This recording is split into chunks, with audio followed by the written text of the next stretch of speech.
Hey guys, Assalamualaikum and welcome again sa Amer TV. So ang pag-uusapan natin ngayon ay tungkol sa birth certificate ng aking anak. So pumunta kami ng munisipyo last day. So kukuha sana kami ng birth certificate ng aming anak. So ang sabi ng LCR sa amin, so kailangan namin kumuha ng negative result mula sa PSA.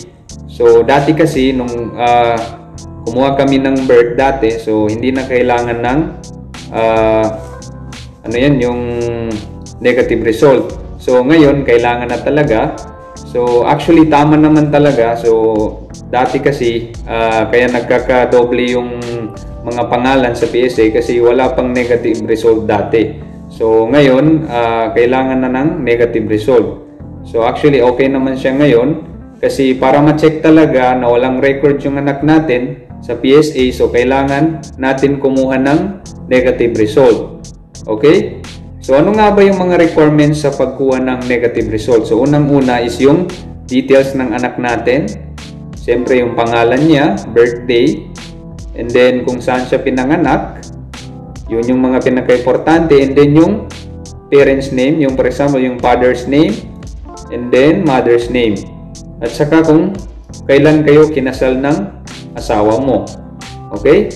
So yun yung mga requirements. So madali lang kumuha actually. Kailangan mo lang pumunta dun sa pinakamalapit na PSA center para makakuha tayo ng negative result. And then sa online, pwede din tayo magpa-appoint online. So madali lang. Kukuha lang tayo ng appointment online. So may mga videos din tayo kung paano kumuha ng appointment. Hanapin nyo na lang dyan sa mga videos natin. So kung magpapa-appoint tayo, kahit kukuha tayo ng SECPA for example, so automatically, ang lalabas talaga dun is negative. So yun yung ipapakita natin ngayon dun sa LCR para makakuha tayo ng green na birth certificate. And then, ito na nga, nakakuha na tayo ng negative result ng aking anak. So ngayon, meron ditong mga kung paano tayo kukuha ng birth certificate dun sa LCRO o Local Civil Registry Office. So depende yan kung saan kayo munisipyo or city. So sa amin kasi sa Mama sa Pano, so dun kami kukuha ng birth certificate ng aming anak. Okay? So dito sa kabila, meron din ditong letter galing mismo dun sa National Statistician and Civil Registrar General. So, babasahin na lang natin dito. So, nakadepende yan kung ano yung nakalagay dyan. So, I think iisa lang naman ito.